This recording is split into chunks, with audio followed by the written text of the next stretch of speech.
আসসালামু আলাইকুম friends, welcome back in my channel. আপনারা কি দুঃখের কথা বলবো যে বাদবিয়ে গল্পটির 52 নম্বর পার্টের বাকি অংশটুকু আমরা দিয়েছিলাম। আমাদের ভিডিওতে ডাইরেক্ট স্ট্রাইক এসেছে, যার জন্য আমাদের মনিটাইজেশন এখন ঝুঁকিতে আছে।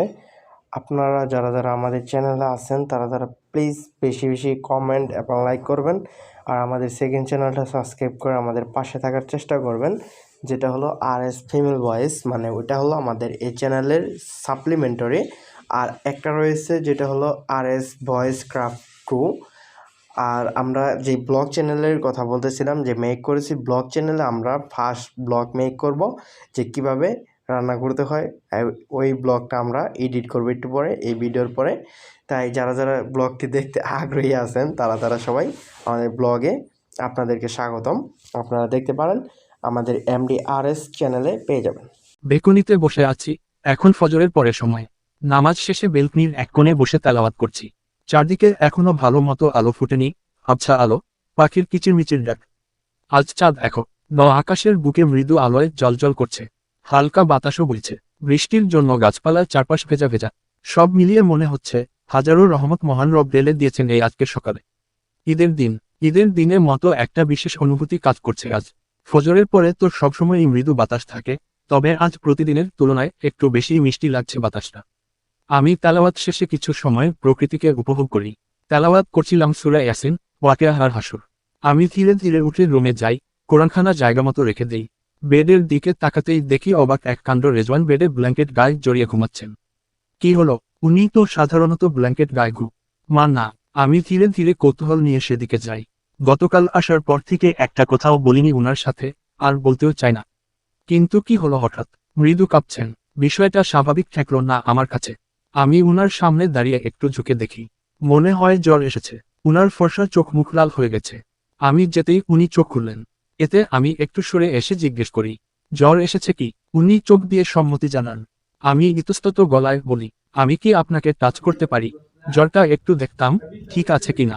রেজওয়ান ছোট্ট করে উত্তর দেন, হুম। আমি তবুও সংকোচ বোধ করি কিভাবে যে হাত রাখবো উনার গায়ে। তাও কাপা কাপা হাতে উনার কপালে, গলায় আলতো করে হাত বুলিয়ে দেই। ইস, জ্বলে যাচ্ছে বেচারার গা জ্বরে। আমি হাত সরিয়ে নিয়ে বলি, জ্বর উঠেছে বেশ। রেজওয়ান কিছু বলেন না। আমি বুঝতে পারি গতকাল রাতের জন্যই এটা হয়েছে। এখন না বলেন, আমার জন্যই বৃষ্টিতে ভিজে এই অবস্থা হয়েছে। আমি ধীরে ধীরে উনার পায়ের কাছে গিয়ে ব্ল্যাঙ্কেটটা একটু সরিয়ে ধীরে উনার পায়ে হাত বুলিয়ে দেখি পা দুটো ঠান্ডা হিম হয়ে আছে। উনি এটা দেখে ফিসফিসিয়ে বলেন, কি করছো? পা ধরছো কেন? আমি উনার কথার উত্তর না দিয়ে চুপচাপ উঠে গিয়ে খাবার থেকে সরিষার তেল নিয়ে আসি। তারপর এসে একটু তেল নিজের হাতের তালুতে নিয়ে উনাকে বলি, হাতটা দিন। উনি উল্টো প্রশ্ন করেন, কেন? আমি বেশ বিরক্ত হই এই প্রশ্ন। একার তাই আর কিছু না বলে উনার পাশে বসে পড়ি। নিজেই উনার উপর থেকে ব্ল্যাঙ্কেট সরিয়ে উনার বা হাতের তালুতে তেল লেপটে দেই। উনি হতবাক হয়ে আমার দিকে তাকিয়ে বলেন, কি করছো তুমি? আমি দীর্ঘ শ্বাস ফেলে উনার হাতে তালুতে হাত খুশিয়ে মালিশ করে দিতে দিতে বলি, এতে হাত পা গরম হবে, ফিভারটা কন্ট্রোলে আসবে। রেজওয়ান এতে বলেন, বাহ, তুমি তো ডাক্তারিও পারো। আমি কিছু বলি না, চুপচাপ উনার ডান হাতটা নিজের দিকে টেনে এনে তাতে মালিশ করে দেই। নুজার এই আলতো স্পর্শে রেজওয়ানের শরীরের লোমগুলো মনে হচ্ছে গলে পড়বে। হার্টবিট ফাস্ট হচ্ছে রেজওয়ানের, ধরাক ধরাক করছে অন্তর। নুজা ওর হাত ছুঁয়েছে। ইস, কত বড় ভাগ্য ওর। জীবনেও কল্পনা করেনি এমন কিছু হবে। আমি উনার হাতের আঙুলগুলো একটু টেনে দেই। তারপর উভয় পায়ের পাতায় তেল মালিশ করে দেই। পায়ের আঙুলগুলোও অল্প টেনে দেই, টাকনো অবধি মালিশ করি। কারণ পায়ের টাকনো অবধি ঠান্ডা হয়ে আছে। রেজওয়ান চোখ বুজে শান্তির নিঃশ্বাস নেয়। যাক, তার নুজা মনি তার চিন্তা করে। নুজার হাতের নরম ছোঁয়ায় অন্তর অবধি ঠান্ডা হয়ে গেছে রেজওয়ানের। রেজওয়ান চোখ বুজে মৃদু হেসে ওঠে। আমি তেল দিয়ে ব্ল্যাঙ্কেট দিয়ে ওনার পাও হাত ঢেকে দেই। তারপর উনার থেকে সরে আসি। আমি উনাকে কিছু বলতে যাব, তখনই দেখি উনি মৃদু হেসে উঠছেন। কতটা সুন্দর এই হাসি! অল্প হাসলেও ঠোঁটের কোণায় ডিম্পলের রেখা ফুটে ওঠে। আমি উনাকে হাসতে দেখে বলি, এই যে ভাবব, এ কারণ না আমি এগুলো আপনাকে ইমপ্রেস করার জন্য করছি। আমার জন্যই বৃষ্টিতে ভিজে এই অবস্থা হয়েছে, তাই শোধ করে দিচ্ছি। রেজওয়ান আমার কথা শুনে কিছু বলেন না। কিছু সময় চুপচাপ থাকেন। তারপর বলেন, আমায় মেডিসিন দাও যদি পারো। আমি দীর্ঘ শ্বাস ফেলি। এখন মেডিসিন কেন দিব? কিছু খাননি তো? থাইরয়েড যন্ত্রণা আমার। আমি উনাকে বলি, এ কাজ করুন, আপনি একটু বসুন। আমি আসছি কিছু একটা বানিয়ে নিয়ে। খালি পেটে তো মেডিসিন নিতে পারবেন না। রেজওয়ান মাথা নাড়েন। আমি দ্রুত পায়ের রুম থেকে বেরিয়ে আসি। কিচেনে গিয়ে কিছু বানাতে হবে। আমি কিচেনে যাই। আজ কিচেনে কেউ নেই, রোজা ঘুমে, আম্মু বাসায় নেই। আমি কিচেনে গিয়ে সালাম দিয়ে কাজ শুরু করি। রান্নাঘরে এসে সালাম দেওয়া প্রতিটি নারীর উচিত। এতে রহমতের ফেরেশতারা খুশি হন, ঘরজুড়ে আল্লাহর রহমত আর নিয়ামতে পরিপূর্ণ থাকে। উনার জন্য স্যাপ বানাবো ভাবলাম, তাই চুপচাপ স্যুপের জন্য সমস্ত উপকরণ সাজিয়ে নিই। উনার শরীরের অবস্থার কথা মাথায় রেখে হালকা ঘরোয়া একটা চিকেন স্যুপ বানানোর সিদ্ধান্ত নিয়েছি। তাই প্রথমে এক মুঠো চিকেনের ছোট ছোট টুকরো হাড় ছাড়া ভালো করে ধুয়ে নেই। এরপর অল্প একটু তেল দিয়ে আদা রসুন বাটা হালকা করে ভেজে নিলাম, যাতে গন্ধটা বেরিয়ে আসে কিন্তু ঝাঁঝ না পড়ে। তারপর কুচি করে কাটা গাজর, বুটের ডাল, কিছু সবুজ মটর আর কয়েকটা বিনস দিয়ে দিলাম। সবজিগুলো হালকা নরম হয়ে এলে যোগ করে দিই চিকেন আর আধা লিটার গরম পানি। ফুটতে ফুটতে স্যুপটা ধীরে ধীরে ঘন হয়ে উঠল। এক চিমটি লবণ, গোলমরিচ গুঁড়ো আর একটু মেখে রাখা ভাঙা সুজি বা কর্নফ্লাওয়ার দিয়ে স্যুপটা একটু ঘন করলাম রেজওয়ানের, যাতে গলায় নেমে যায় আর পেটটাও কিছুটা ভরে। মেডিসিন তো নিতে হবে তাই। শেষে গ্যাস বন্ধ করে উপরে ছড়িয়ে দিলাম সামান্য ধনে পাতা আর এক ফোঁটা ঘি। খুন্তি তুলতেই একটা সুন্দর ঘ্রাণ চারদিকে ছড়িয়ে পড়ল। আর দেরি না, সাদা বাটিতে স্যুপ টেলে নিয়ে রেজওয়ান অপেক্ষা করছে, তাড়াতাড়ি রুমে নিয়ে যাই। রেজওয়ানের সামনে গিয়ে বসি, ট্রেটা একটু দূরে রেখে উনাকে বলি, উঠুন একটু। রেজওয়ান আমার কথা শুনে ধীরে ধীরে উঠে হেলান দিয়ে বসেন বেডে। আমি উনার দিকে ট্রে এগিয়ে দিয়ে বলি, খেয়ে নিন। রেজওয়ান নিরলস চোখে আমার দিকে তাকিয়ে বলেন, খাবো না, পড়ে যাবে হাত থেকে। উনি খেতে পারবেন না। সত্যিই তো, কিভাবে খাবেন? হাত টাত কাঁপছে হয়তো। কি আর করা, একজন অসুস্থ মানুষ আর একটা শিশু সমান। নারী। আমি ধীরে ধীরে উনার সামনে বসে উনার মুখ তুলে দেয় এক চামচ স্যুপ। উনি মুখে নিয়ে নেন, 2 চামচ খেয়ে মুখ ঘুরিয়ে নিয়ে বলেন, আর সম্ভব নয়। আমি উনার দিকে আরেক চামচ স্যাপ বাড়িয়ে বলি, নিন খান, নয়তো মেডিসিন কো আর জ করবে না। আর আমি এত কষ্ট করে বানিয়েছি, এগুলো নষ্ট করা যাবে না। রেজওয়ান আর কিছু না বলে চুপচাপ আরো কয়েক চামচ খান, কিন্তু তারপর বলেন, আর সম্ভব নয় আমার পক্ষে। আমিও আর জোর করি না, অসুস্থ মানুষ। অতিরিক্ত জোরাজোরি করলেও সমস্যা। আমি উঠে গিয়ে বেডের পাশের ডেস্কে ট্রেটা রাখি, তারপর পানি নিয়ে ওনার দিকে ঘুরি। ঘুরে দেখি উনি বেড থেকে অনেকটা মুখ বাড়িয়ে ওয়াক করতে করতে অস্থির হয়ে বলছেন, নুনো নুজা ডাস প্লিজ। ও, নাকে এত অস্থির দেখে কেন জানি আমার মাথা কাজ করা বন্ধ করে দিয়েছে, বুকের ভেতর ধুকধুক করছে। আমি ডাস না নিয়েই উনার কাছে যাই, আর সাথে সাথে উনি কন্ট্রোল করতে না পেরে আমার ওপরই মুখ ভরে বমি করে দেন। উনি আরও বেশ হ্রস্বইকার অস্থির হয়ে পড়েন। আমি তাড়াতাড়ি উনার ঠোঁটে পানির গ্লাস ঠেকিয়ে উনার পিঠে এক হাত আর মাথায় অন্য হাতে হাত বুলিয়ে দিতে দিতে বলি, শান্ত হন, কিছু হবে না। উনার এই অবস্থা আমাকে কুড়ে কুড়ে খেয়ে নিচ্ছে। হাত পা ঠান্ডা হয়ে আসছে আমার। উনি আমার 2 হাত ধরে বেডে মাথা রাখতে রাখতে বলেন, সরি নুজা, তোমায়। আমি উনাকে শুয়ে দিয়ে বলি, সমস্যা নেই, আপনি শান্ত হন। উনি নিঃশব্দে শুয়ে যান। আমি দীর্ঘশ্বাস ফেলে নিজের দিকে তাকাই। ড্রেসটা খারাপ হয়ে গেছে, চেঞ্জ করতে হবে। সত্যি বলতে, উনি আমার উপর বমি করে দেওয়ার পরও আমার কোনো রকম বিরক্তি লাগছে না। কেন জানি একটুও ঘেন্না করছে না, একটুও না। এতক্ষণে আমার ঘেন্নায় নাড়িভুড়ি বেরিয়ে আসার কথা, কিন্তু তা হচ্ছে না। আমার চোখে শুধু রেজওয়ানের মুখখানা ভাসছে। এতটা খারাপ পরিস্থিতিতে উনি পড়ুন, আমি কখনোই চাইনি। যাই হোক, আমি ধীরে ফ্লোর পরিষ্কার করে একটা খয়েরি রঙের সুতির হালকা কাজ করা 3 পিস নিয়ে ওয়াশরুমে প্রবেশ করি। উদ্দেশ্য গোসল করা। নুজা সব পরিষ্কার করে গোসলে গিয়েছে। রেজওয়ান সব নীরবে পরখ করছে। রেজওয়ান বুঝে গেছে নুজা এই বিষয়টি একটুও খেলায়নি। রেজওয়ান তো মনে করেছিল এজন হয়তো নুজা কিছু করার কথা ওকে শুনিয়ে দেবে, কিন্তু নুজা যে এমন নয়। নুজা সত্যিই ব্যতিক্রম। গত রাতের কাহিনীর পর অন্য কেউ হলে হয়তো ওর দিকে ফিরেও তাকাত না। অথচ নুজা ঠিকই রেজওয়ানের দেখাশোনা করছে। একজন পারফেক্ট হসন্ত ওয়াইফ মনে হচ্ছে রেজওয়ানের কাছে আজ নুজা। মনে হচ্ছে ওর স্বপ্নের দেখা সংসার বাস্তবে রূপ নিয়েছে, যেখানে তার নুজা মনি তার অসম্ভব যত্ন নিচ্ছে, তার উপর রাগ করছে না। রেজওয়ান এসব ভাবছে, তখনই নুজা বেরিয়ে আসে ওয়াশরুম থেকে। রেজওয়ান ধীরে ধীরে নিজের বুকে হাতখানা চেপে ধরে। নুজার এই অপার সৌন্দর্য দেখে বুকের বাঁ পাশে ব্যথা ধরে গেছে। এমনি অসুস্থতার মধ্যে নুজা ভেজা চুলে খয়েরি রঙের 3 পিসে বেরিয়ে এসেছে। লালচে লো ভেজা চুলগুলো থেকে টুপটুপ করে পানি পড়ছে। হাঁটু ছুঁই ছুঁই চুলগুলো কতই না আকর্ষণীয়। রেজওয়ান নিজের বুকে হাত চেপে ধরে নুজার দিকে তাকিয়ে থাকে আর ঠোঁটে চিরচেনা হার্ট মেল্টিং হাসি ধরে রাখে। আমি গোসল করে একার রিয়ে ভেজা তোয়ালেটা বেকুনিতে মেলে আসি। রুমে এসে দেখি রেজওয়ান আমার দিকে তাকিয়ে বসে আছেন। আমি উনার দিকে তাকিয়ে বলি, আপনি বসুন, আমি কিছু নিয়ে আসছি, কিছু একটা। রেজওয়ান দীর্ঘশ্বাস ছেড়ে বলেন, প্রয়োজন নেই, এমনিতেই অনেক সাফার করেছো আমার জন্য। আমি উনার কথায় উনার দিকে চোখ ছোট ছোট করে তাকাই, তারপর কিছু না বলে চুপচাপ রুম থেকে বেরিয়ে আসি। কিচেনে এসে দেখি রোজা চা বানাচ্ছে। রোজা আমায় দেখে বলে, ওহো, এত দেরিতে উঠলি, রাতে অনেক দেরিতে ঘুমিয়েছিস নাকি? না ঘুমাসিনি কোনটা? আমি ওর কথার উত্তর দীর্ঘশ্বাস ফেলে বলি, না রে, অমন কিছু না। তোর ভাইয়ার জ্বর উঠেছে। রোজা থমকে যায় এটা শুনে, তারপর দীর্ঘশ্বাস ফেলে বলে, বৃষ্টিতে ভিজেছিল, তাই হয়তো। আমি বলি, হ্যাঁ, এখন দেখি কিছু বানিয়ে খাওয়াতে পারি কিনা। রোজা আমায় বলে, আচ্ছা। আমি উনার জন্য এক গ্লাস ওরাল স্যালাই বানাই, কারণ বমির পরপর আর কিছু খাওয়ানো উচিত না, হালকা কিছু ছাড়া। এক গ্লাস পানিতে লবণ, চিনি আর সামান্য লেবু দিয়ে ওরাল স্যালাই বানিয়ে রুমে নিয়ে যাই। আমার সাথে রোজাও আসে। রুমে গিয়ে দেখি উনি বেডে হেলান দিয়ে অস্থির হয়ে বসে আছেন। আমি ধীরে ধীরে উনার দিকে এগিয়ে বেডে বসি। ট্রেটা উনার সামনে রেখে উনার মুখের সামনে গ্লাসটা তুলে দিয়ে বলি, নিন, বিসমিল্লাহ বলে মুখে তুলে নিন। রেজওয়ান কোনো দ্বিধা না করে বিসমিল্লাহ বলে একটু পানি মুখে তুলে নেন। রোজা এসে উনার কপালে গলায় হাত দিয়ে জ্বর দেখে বলে, আল্লাহ, গায়ে তো জ্বর পুড়ে যাচ্ছে। রেজওয়ান মুচকি হেসে বলেন, এমন জ্বর আমার প্রতিদিন আসুক।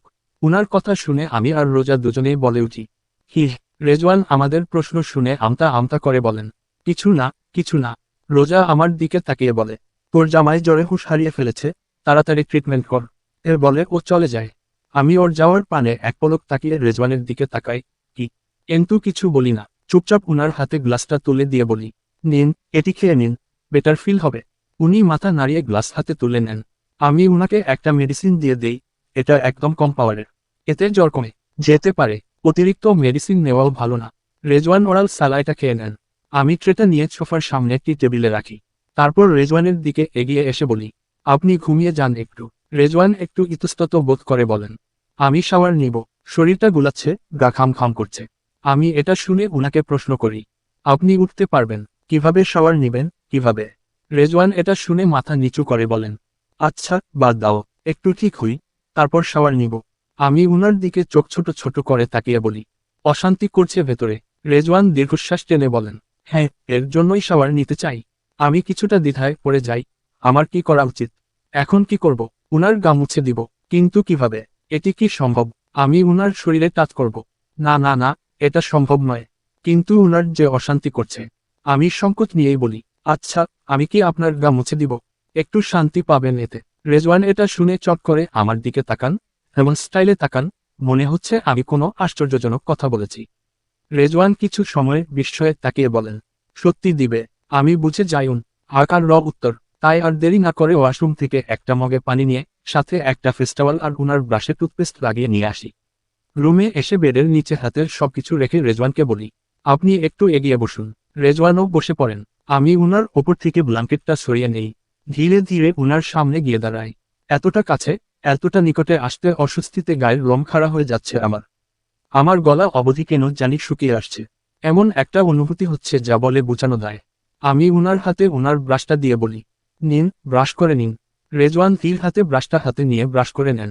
হালকার ওপর ঝাপসা আর কি। উনি ব্রাশ আমার হাতে দিয়ে দেন। আমি কুলি করার জন্য পানি আর ডাস্ট এগিয়ে দেই। উনি ধীরে ধীরে কুলি করে নেন। এবার আসল কাজের পালা। ব্রাশটা রেখে কাপা কাপা হাতে উনার টি শার্টটা খুলতে নেই, কিন্তু আমার হাত কাঁপছে। কুনুই অবধি অবশ হয়ে গেছে। কিন্তু কেন? এমন হচ্ছে কেন? আমি অনেক চেষ্টা করি, কিন্তু খুলতে পারি না। অবশেষে রেজওয়ান নিজেই ধীরে ধীরে খুলে নেন। আমি টাওয়ালটা পানিতে ভিজিয়ে ছিপে নেই। তারপর ধীরে ধীরে উনার শরীরের দিকে হাত বাড়ায়। পা অবধি কাঁপছে। উনার এই নিখুঁত ফর্সা শরীর এতটা কাছ থেকে দেখব, কখনোই কল্পনা করিনি। গলা শুকিয়ে কাঠ হয়ে যাচ্ছে আমার। এর মধ্যে উনার থেকে উনার শরীরের পারফিউমের ঘ্রাণ আসছে। এই ঘ্রাণ আমার স্নায়ু অবধি কাঁপিয়ে লচে। আমি চোখ বুজে দীর্ঘশ্বাস ছেড়ে নিজেকে সামলে নেই। তারপর কারিপা হাতে উনার গলা, কাঁধ, হাত মুছে দেই। উনার শরীর মুছে নিয়ে উনাকে বলি, আপনি বেডে পা দুটো ঝুলিয়ে বসুন। রেজওয়ান ইতস্তত গলায় বলেন, না থাক, এতটুকুই হবে। আমি ঠান্ডা গলায় বলি, অতিরিক্ত কথা আমার পছন্দ না। রেজওয়ান ধীরে ধীরে পা নামিয়ে আনেন। আমি হাঁটু কিলে বসে উনার পা মুছে নেই হাঁটু অবধি। আমি উঠে দাঁড়াই। ইয়া আল্লাহ, পা মুছে, পায়ের পাতাও মুছে নিলাম। মুখ মুছিনি। কেয়ার করা নিজের ওড়নার দিকে এক পলক তাকাই, তারপর ওড়নাটা ভিজিয়ে রেজওয়ানের মুখ আর কান মুছিয়ে দেই। রেজওয়ান চোখ বুজে নেয়। হায় হায়, এটা তো জীবনেও কল্পনা করেনিও।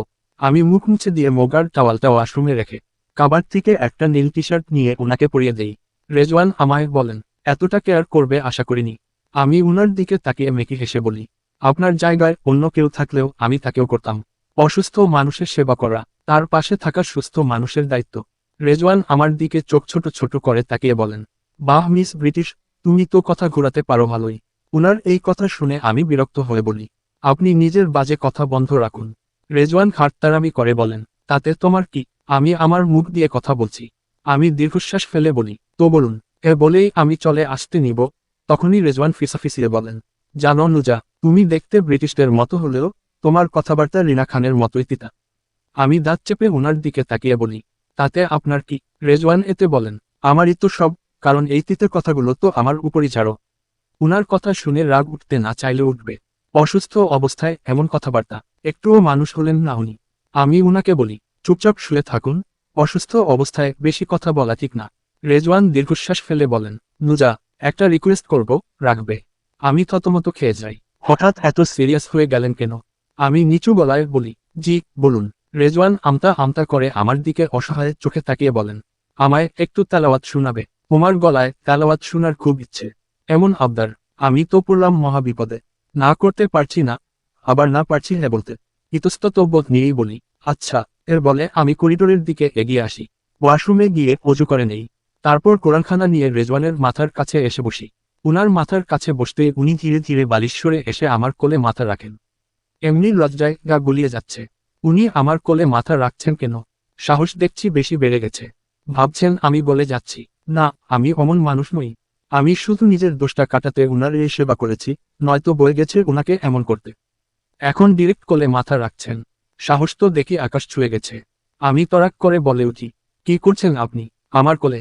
রেজওয়ান চোখ বুজে নিতে নিতে বলেন, এটাই ফার্স্ট আর এটাই লাস্ট, আর জীবনেও তোমায় টাচ করব না। তারপরও রাগ করো না, শোনাও একটু তেলাওয়াত, প্লিজ এমন করো না। মাথা রাখতে দাও, শুধু একবারের জন্য। মাথা রাখি, শুধু আজ রাখি। আমি একটা প্রশ্ন করতেই উনি শুরু করে দিলেন গরুর রচনা মতো লম্বা রচনা গাওয়া। আমি আর কিছু বলি না। 7 বার সূরা ফাত, হ্রস্বই কার হাঁপুড়ে আগে ফু দিয়ে দিয়ে দেই উনার উপরে, এতে আল্লাহর রহমতে জ্বরটা কমে যাবে। তারপর তাও তাসমিয়া পড়ে পড়া শুরু করি, সুরে ইউসুফ আর হাত বুলিয়ে দেই অল্প করে রেজওয়ানের মাথায়। নুজা পড়ছে, ইউসুফ আয়াত নং 1, ইউসুফ আয়াত নং 2, পড়তে থাকে। নুজার গলার সুরে হারিয়ে যায় রেজওয়ান। ওর চোখে আরামের হ্রস্বই কানটা ভর করে। ধীরে ধীরে মনের অস্থিরতা চলে যেতে থাকে। নুজার হাতের স্পর্শে ভালোবাসা, এক গুচ্ছ ভালোবাসা খুঁজে পায় রেজওয়ান। রেজওয়ানের মন নুজাকে উদ্দেশ্য করে একখানা কবিতা গেয়ে নেয়। তোমার কঠোরতার আবরণে আমি খুঁজে পাই একগুচ্ছ শীতলতা। তোমার নির্মম রূপে লুকিয়ে আছে এক মার ব্যাকুলতা। তোমার নির্দয় রূপে লুকিয়ে আছে না বলা প্রেমের বার্তা। তুমি মানেই আমার অন্তরের গোপন ব্যথা। তুমি মানেই ভালোবাসা। তুমি মানেই না বলা হাজারো কথা। হবে কি তুমি একদিন আমার চিরদিনের প্রিয়জন? নাকি ভাসব আমি একাকী, বিরহের বিষাদমন? আমাদের শেষ পাঠে লেখা থাকবে কিসের নাম? মিলনের রৌদ্রছা, নাকি চিরবিচ্ছেদের এক অবসন্ন সন্ধ্যাবেলাকার সন্দিগ্ধ মায়া?